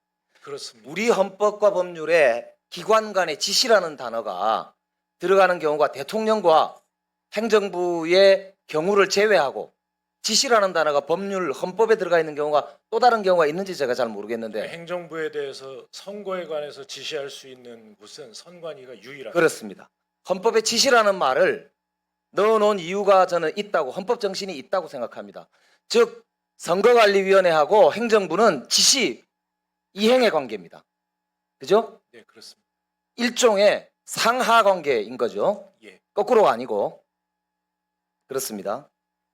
그리고 115조 2항에는 헌법에 뭐라고 되어 있냐면 제1항의 지시를 받은 당의 행정기관은 이에 응하여야 한다라고 되어 있습니다. 그렇습니다. 헌법적 의무입니다. 그렇습니다. 헌법적 의무로 되어 있는 겁니다. 예. 그러니까 이게 아까 얘기했지만 우리가 헌법을 만들 때 이렇게 만들어 놓은 이유가 있거든요. 그동안 그 이승만 정권이 얼마나 무도하게 그 부정선거를 했고 박정희 정권에서도 마찬가지고 전두환 정권도 마찬가지 아닙니까? 예, 관권 선거를 해왔기 때문에 그렇습니다. 각종 행정기관에서 특히 동사무소 비롯해서 읍면동 일선 행정기관까지 다 관권선거에 동원되고 금권선거에 동원이 됐기 때문에 이 헌법이 이렇게 유지가 되고 지금도 우리가 선관위가 정치적 중립을 지키면서 독립성을 지켜야 되는 가장 중요한 이유로 우리 역사의 교훈을 가지고 있는 거기 때문에 행정부가 일정한 어떤 범위 내에서 설사 이유가 있다 하더라도 선관위의 기본적인 독립성과 중립성을 해하는 그 어떤 일도 있어서는 안 되고 또 실제로 그런 일을 하려고 하다가 탄핵당한 사람이 윤석열 대통령 아니겠습니까? 이게 바로 우리 현대사에 지금 살아있는 교훈이거든요. 그렇기 때문에 저는 행정안전부가 물론 국민들의 참정권을 보장하기 위해서 자기 직무를 다 해야 되고 부족함이 있으면 질타마다 마땅하다고 생각하지만 저는 그 범위, 헌법의 정신 범위를 벗어나는 것은 매우 위험하고 조심스럽다. 이렇게 보고 아까 행안부 장관님 답변도 그런 취지에서 말씀하신 거죠? 네, 그렇습니다. 자, 노태학 우리 위원장님, 제가 한번 여쭤볼게요. 저는 우리가 대통령 기록물 관리법을 만들 때 노무현 대통령 시절입니다. 논란이 굉장히 많았거든요. 도대체 어디까지를 기록으로 남기시려고 합니까? 저도 그 당시에 청와대 행정관으로 비서관으로 5년을 근무했는데 사실 우리 내에서도 엄청나게 논란이 있었습니다. 그런데 지금 대통령 기록물과 관련해서 우리나라 이 대한민국의 투명성 그리고 대한민국의 선진성 이런 거를 정말 세계가 찬탄한다고 저는 생각하거든요. 그래서 뭐 물론 뭐 검찰이 무도하게 압수수색도 많이 하고 막 자기 마음대로 막 이렇게 뒤지고 이래가지고 문제도 뭐 일으키기도 하지만 그러나 저는 필요하다고 생각하는데 그래서 결론적으로 저는 아까 앞에 우리 동료 의원들이 많이 물어보시는 걸 보면서 선거관리기록물법이 필요하다고 생각하는데 어떻게 생각하십니까? 예, 그걸 필요하다는 생각이 듭니다. 그래서 선거 관련해서 필요한 보존해야 될 기록들을 네, 네, 규정하고 네, 그걸 꼼꼼하게 관리할 수 있도록 법적 체계를 갖춰야 된다. 네, 네, 이렇게 생각하거든요. 네. 나중에 그런 부분과 관련해서도 저는 우리가 후속 조치 제가 할 건데 의견을 한번 여쭤보도록 하겠습니다. 저는 노태학 위원장님도 그렇게 생각하실 거라고 보는데 아니 내가 상근도 아닌데 왜 나한테 이렇게 많이 물어보냐. 사무총장이 나한테 보고도 안 하고 위임 전결 규정이 다 돼 있는데 그걸 나보고 다 책임지라고 하는 건 좋지만 내가 모른다고 나를 질타하는데 속으로는 굉장히 억울하겠다 이런 생각이 드실 것 같은데 어떻게 생각하세요?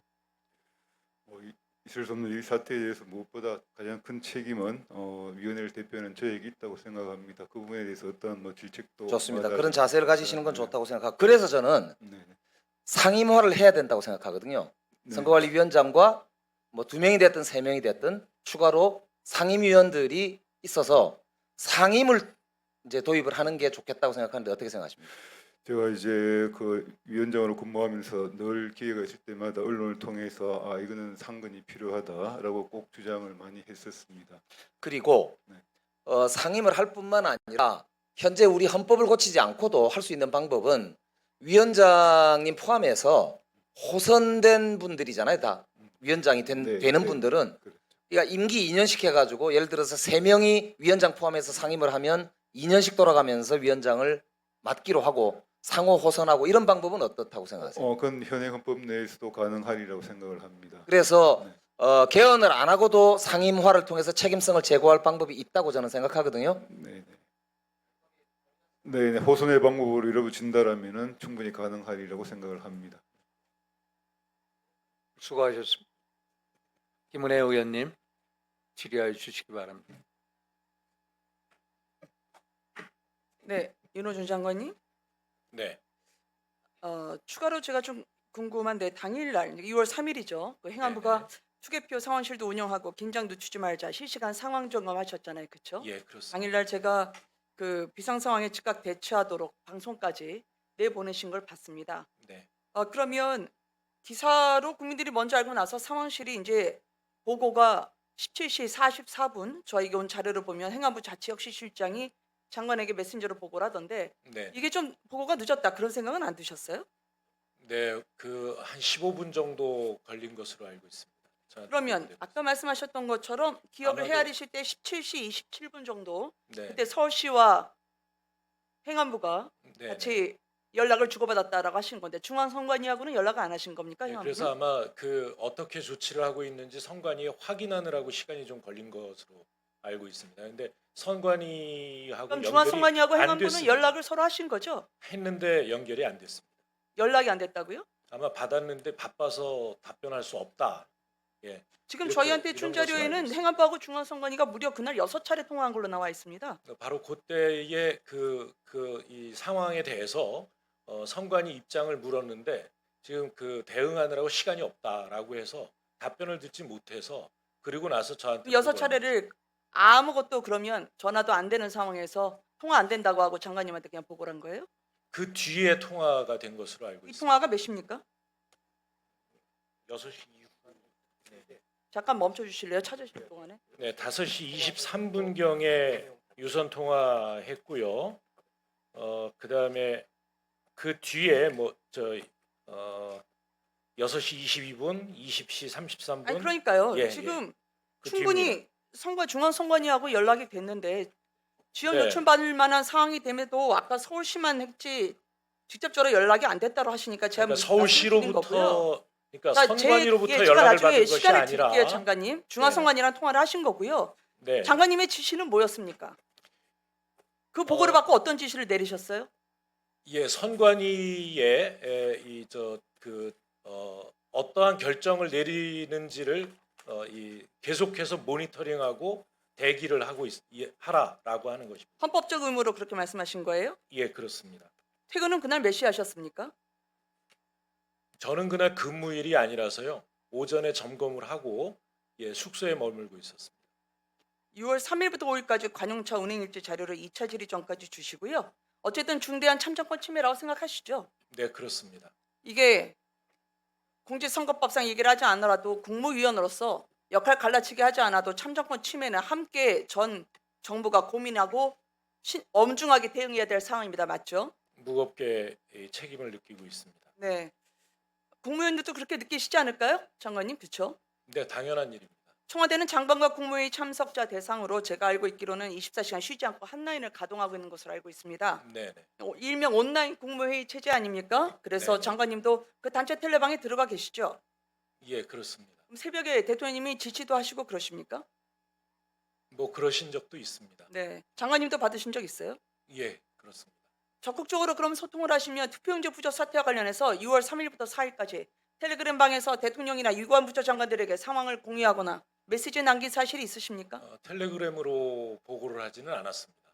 그럼 텔레그램이 아니면 어떤 형태로 청와대 혹은 대통령에게 보고를 하셨습니까? 저희 담당 비서실을 통해서 그리고 언제 하셨어요? 국정상황실이 있습니다. 아, 언제 하셨습니까? 그 상황 파악을 하면서 동시에 상황을 공유한 그럼 것으로 저녁 알고 한 있습니다. 5시 5시 45분 이후 전후 예, 6시 전이라고 보면 될까요? 그렇습니다. 그러면 그 당시에 청와대 보관 이후에 어떤 지시가 있었습니까? 청와대에서 보고만 받으시던가요? 네, 저희한테 온 지시는 없었습니다. 그러면 대통령님한테는 직접 보고 안 하셨어요? 지금 그 진행되는 상황들을 종합해서 보고를 했습니다. 언제 보고하셨습니까? 저희가 조치를 할 수 있는 것이 아니라 아니 선관위 아는데 다시 대통령님한테는 말하면 언제 보고하셨어요? 그러면 직접 보고를 드리진 않았습니다. 그러면 그 이번에 서면으로 다음 날 오전에 다음 날 오전에 네네 그에 대한 대통령님의 말씀은 없으셨습니까? 예 그렇습니다. 굉장히 중요한 사안인데 그럼 혹시 이번에 순방 수행하셨었잖아요, 그렇죠? 이탈리아 네네 그렇습니다. 순방 기간 중에는 대통령과 이 투표지 부족, 참정권 침해 사태에 대해서는 말씀 나누신 적이 없습니까? 예 제가 대통령님과 행사장에 참석을 했지 별도의 면담 시간을 갖지는 않았습니다. 나라는 온통 국민들이 절규하던 때인데 이 중요한 사태에 대해서 행안부 장관으로서 대통령과 말씀을 안 하셨단 말인가요? 예 그럴 만한 이 일정의 여유가 없었습니다. 투표용지 부족 사태와 관련해서 장관님, 차관과 행안부 소속 공무원들이 청와대 인사들과 소통한 내역을 취합해서 오늘 안으로 제출을 해 주시기 바랍니다. 네 그렇게 저는 하겠습니다. 청와대 그날 오전 11시 34분에 잠실 사동에서 최초 인지 이후에 11시간이 지난 22시 30분에 답변이 나왔습니다. 투표용지 부족은 선관위가 대응할 문제. 상황실은 기사가 난 다음에 알고 그리고 청와대는 11시간에 온 국민이 절규하는데 선관위가 대응할 문제라는 저는 무책임하게 짝이 없는 입장문이었다고 봅니다. 24시간 가동된다는 텔레그램 방이 있었잖아요. 그리고 언제든지 청와대와 실시간 공유하신다면서 이 중요한 사태에 대해서 11시간 무엇이 있었습니까? 저는 대통령 그날 투표하라고 굉장히 권유를 많이 하셨어요. 투표를 포기한 결과는 가장 저질스러운 인간에게 지배당하는 것이다. 최악의 저질들에게 지배당하지 않게 투표하라고 했는데 국민의 권리를 지켜줘야 할 정부가 그날 어디 있었습니까? 아까 제가 장관님 송파구청에 문의하라는 말씀을 듣고 물론 답변 중에 경황이 없어서 그랬을 거라 생각합니다만 저는 일국의 국무위원이 아닌 ARS 교환원처럼 들렸습니다. 그 같은 답변에 대해서는 신중하시기를 요청드리고요. 당일 행안부와 선관위가 6차례나 통화를 했는데 그 보고가 어떤 내용이었고 정부가 어떤 지원책을 검토했는지 저희가 의원실이 질의해도 아직 답변이 없습니다. 답이 없는 건 둘 중 하나가 아닐까 전 생각을 했어요. 아무것도 하지 않거나 아니면 알려지면 문제가 될 행동을 했거나. 그래서 이 부분에 대한 통화 내역도 어떤 내용을 하셨는지 구체적으로 오늘 안으로 의원실에 제출해 주시기 바랍니다. 서울경찰청장 출석 계시죠? 네, 네. 투표용지 부족 사태 관련해서 지금 수사 진행 중입니까? 그걸 지금 합수본이 꾸려져서 운영되고 있는 걸로 알고 있습니다. 도와주시고 네, 경찰에서 파견이 나가서 같이 합수본에서 같이 운영이 되고 있는 걸로 알고 있습니다. 저는 그 수사 상황에 대해서는 알 수가 없습니다. 그건 합수본에서 하고 있기 때문에 제가 답변 드릴 내용은 아닌 것 같습니다.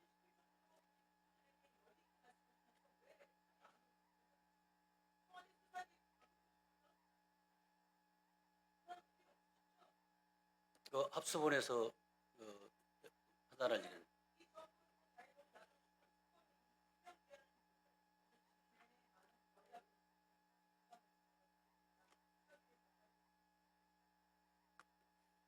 수고하셨습니다. 김남희 의원님 질의해 주시기 바랍니다. 네, 윤호중 행정안전부 장관님께 한번 질의를 하겠습니다. 네, 선거관리위원회가 행정부 소속입니까? 아닙니다. 대통령께서 선거관리위원회 업무에 대해서 직접 지시를 하거나 개입을 하는 게 적절하다고 생각하십니까? 그런 적도 없고 또 그렇게 해서도 안 됩니다. 대한민국 헌법상 선거관리위원회는 독립된 기관으로 행정부로부터 독립해서 선거를 관리하도록 그렇게 되어 있죠. 바로 그렇게 관권 개입을 막기 위해서 선거관리위원회가 마련된 것으로 그렇게 알고 있습니다. 네, 방금 전에 야당 의원께서 하신 질의는 헌법의 원칙을 무시한 좀 적절하지 않은 질의였다고 생각을 합니다. 네, 선거에 개입해달라는 요청을 하시는 걸로 착각했습니다. 네, 질의를 하도록 하겠습니다. 저는 오늘 청년들에게 우리가 응답해야 하는 질문들을 던져보고자 합니다. 6월 6일과 7일 잠실 핸드볼 경기장 앞에 모인 시위대 중 절반 가까이가 20대, 30대였습니다. 한국갤럽이 6월 9일부터 11일까지 실시한 여론조사에서 투표용지 부족 사태가 발생한 원인을 묻자 20대는 64%, 30대는 62%가 부실한 선거관리, 참정권 침해라고 답했습니다. 그런데 전면 재선거 찬성 응답은 20대가 67%, 30대가 62%로 청년 세대에서만 압도적이었습니다. 청년 세대가 부정선거가 아닌 부실 선거라고 보면서도 전면 재선거 쪽으로 여론이 기운 것은 결과보다 과정상 공정성을 중시하는 경향에서 비롯된 현상이라는 분석도 있습니다. 청년 세대는 선거의 절차적 공정성을 의심하고 그 절차를 책임지는 헌법기관이 신뢰를 스스로 무너뜨렸다고 본 것입니다. 위철한 직무대행님께 질의하겠습니다. 잠실 시위 참가자 가운데 2030 세대가 절반이 넘는다는 사실 알고 계십니까? 정확한 수치는 몰라도 하여튼 많이 참석하고 있다고 들었습니다. 네, 전국 대학의 시국선언, 한국 대학 총학생회 공동포럼, 전국 총학생회 협의회 공식 행동까지 이어졌습니다. 청년 세대가 왜 이렇게 거리로 나왔다고 생각하십니까? 기회 평등을 잃고 또 공정성을 해야 하는 것은 참을 수 없다 이런 취지라고 이해하고 있습니다. 청년들은 선거의 절차적 공정성이 무너졌다고 보고 있고요. 선관위에 대한 신뢰를 잃어버렸습니다. 이에 대해서 무겁게 받아들이고 계십니까? 모든 어떤 질책을 달게 받겠습니다. 네, 노태학 전 위원장님께 질의하겠습니다. 2023년 권익위 조사로 선관위 경력 채용 부정 의혹이 드러난 거 알고 계시죠? 2018년 송모 당시 사무처장 딸 채용, 2019년 김모 당시 사무총장 아들, 2022년 박모 당시 사무총장 딸까지 어처구니 없는 가족 채용이 반복되었습니다. 언론 보도로 알려지기 시작한 이 부정 채용은 감사원 권익위 조사와 검찰 수사를 통하여 문제들이 드러났습니다. 구체적인 사실관계를 좀 살펴보겠습니다. 송모 전 사무처장은 2018년 딸을 충북 선관위 인사 담당자에게 직접 전화해 추천하여 부정 채용시킨 일로 불구속 기소되었고요. 2019년 김모 당시 중앙선관위 사무차장은 아들을 인천 선관위에 채용시키기 위해서 인천 선관위 총무과장으로부터 채용 계획을 사전 입수하고 면접위원을 자기 친분 인사로 지정하여 2022년 아들을 인천 선관위에 입사시켰습니다. 그래서 직원들이 아들을 세자라고 칭하는 사건까지 있었습니다. 이로 인하여 김모 전 사무차장은 불구속 기소되어 현재 재판 중입니다. 검찰은 공소장에서 선관위 최고의 공무원이 공무원직 세습과 아들의 경력 관리를 위해 헌법기관의 인사제도와 국유재산 관리 권한을 사유화했다라고 적시하기까지 했습니다. 2022년에는 박모 당시 중앙선관위 사무차장의 딸이 전남 선관위 경력 채용에 합격하였는데 사전에 내정된 박모 차장의 딸 점수를 면접위원이 아니라 인사 담당자가 직접 작성하는 일이 있었고 박모 차장은 이 일로 사퇴하였습니다. 이 사실 알고 계시죠? 예, 알고 있습니다. 네, 이쯤 되면 선관위가 부정채용, 가족채용 속으려고 해도 좋을 정도입니다. 이것이 선관위가 청년 세대에게 보여준 모습입니다. 부끄럽지 않으십니까? 예, 부끄럽게 생각하고 있습니다. 청년 세대들에게 입시, 취업의 공정성 너무나 중요한 문제입니다. 자녀 특혜 채용으로 얼룩진 조직이 이번 지방선거에서 투표용지 부족 사태까지 초래했을 때 청년들의 분노 이해하지 않을 수 없습니다. 노태학 전 위원장님, 청년들에게 이 자리를 빌어서 이런 선관위의 행태에 대해서 공식 사과하실 의향은 있으십니까? 예, 뭐 침통하게 생각을 하면서 우리 청년들에게 무한한 그 사죄의 말씀을 다시 한번 드리겠습니다. 6월 3일 청년들이 자신의 손으로 미래를 결정하려던 그런 날이었습니다. 그런데 선관위는 투표용지조차 모자라게 준비했고 위기 대응은 무너졌고 대응 과정 전체가 무책임 그 자체였습니다.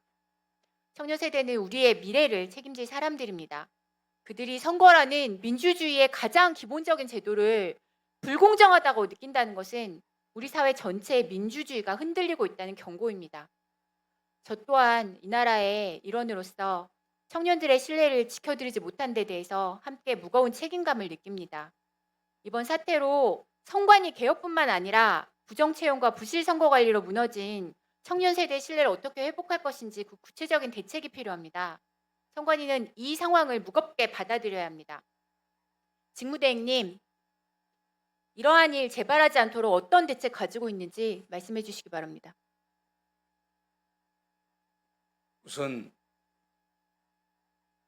그동안에 발생된 원인에 대해서 분석을 지금 오늘 나름대로 대책을 말씀드렸습니다만은 그것만으로는 부족하고 저희들이 더 면밀하게 추가 검토해서 또 보고 드리고 국민께 또 신뢰를 드리도록 노력하고 또 그 과정에서 어떤 법률이나 이런 제도적인 요청 사항이 있으면은 저희들이 적극적으로 대안을 제시하도록 하겠습니다. 하여튼 죄송합니다.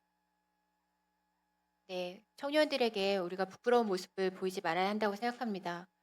제대로 된 대책 꼭 당부드립니다. 수고하셨습니다. 이제 주질이 마지막입니다. 청년들의 울분 관련해서 제가 짧게 질의드리고 마치도록 하겠습니다. 우리 장관님이나 위원장님이나 대행님 한번 올림픽 핸드볼 경기장 가보셨습니까? 세 분 중에 가신 분 네, 계십니까? 저는 한번 가봤습니다. 아, 가보셨어요? 네. 청년분들하고 대화하셨습니까? 청년도 있고 좀 연세 드신 분들도 좀 만나서 얘기를 해봤는데요. 예.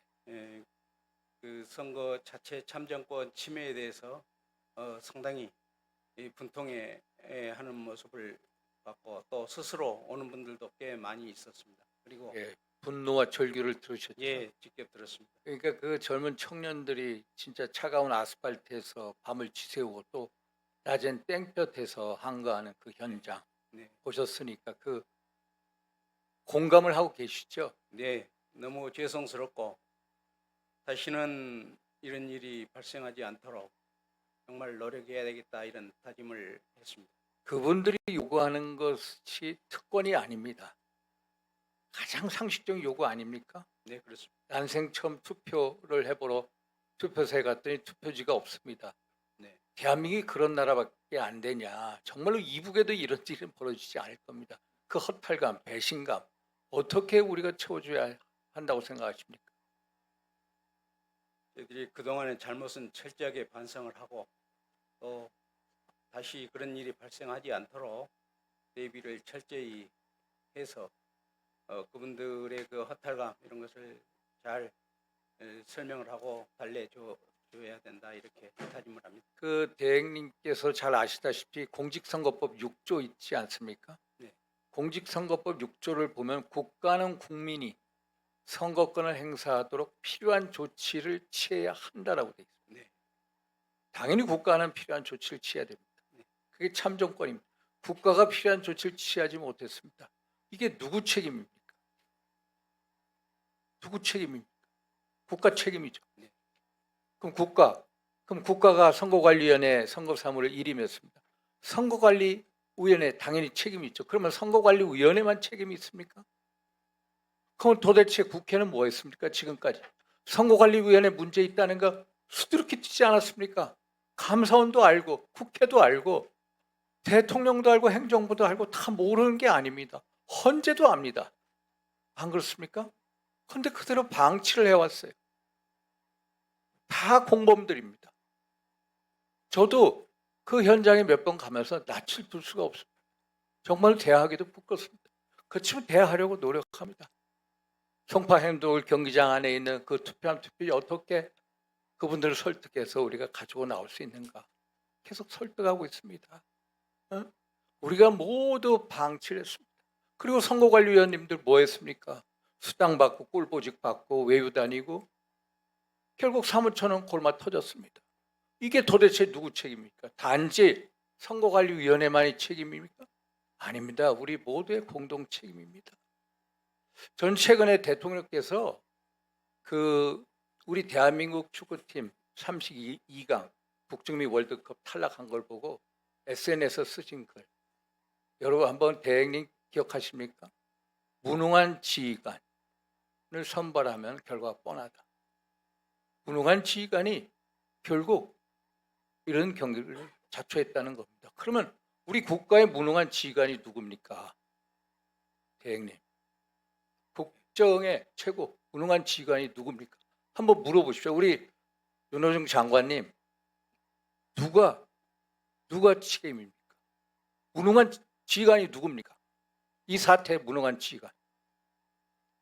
우리 장관님은 선거사무 지원 업무 합니다. 또 지방행정 총괄합니다. 이거에 대해서 어떤 젊은 청년들한테 사과 의향 있으십니까? 네, 이번 참정권이 심각하게 침해된 데 대해서 진심으로 우리 젊은 청년들 또 우리 국민 여러분께 진심으로 사과의 말씀을 드립니다. 이 모든 것은 총체적으로 우리 국가를 책임지고 있는 또 정부의 일입니다만 이 모든 일들이 제대로 이루어져서 이 민주주의가 건강하게 성장해 나갈 수 있도록 이 비정상을 정상화시키는 그 책임도 저희들에게 있다고 그렇게 생각하고 있습니다. 대통령 국정의 최고 책임자로서 사과해야 될 필요성 못 느끼십니까? 장관님? 대통령에게 그런 걸 건의하실 의향은 없으세요? 그와 같은 입장을 밝히신 것으로 알고 있습니다. 유감 표명하고 선관위 문제를 돌렸는데 결국 전부 우리 모두의 책임이라는 거 선거관리위원장님, 대행님 저는 국회의원들 책임이 엄청 큽니다. 이 문제를 여러 차례 제기했습니다. 제가 광장에서 2024년도입니까? 광장에서 진짜 얘기할 때 선관위 카르텔 문제 계속 제기했습니다. 그런데 우리가 고치지 못해요. 그래서 우리 모두가 결국 공동체인이다 이런 말씀을 드리고 싶습니다. 이것으로 주지를 마치겠습니다. 휴식 등을 위해 잠시 정회하였다가 16시 40분에 속개하도록 하겠습니다. 정회를 선포합니다.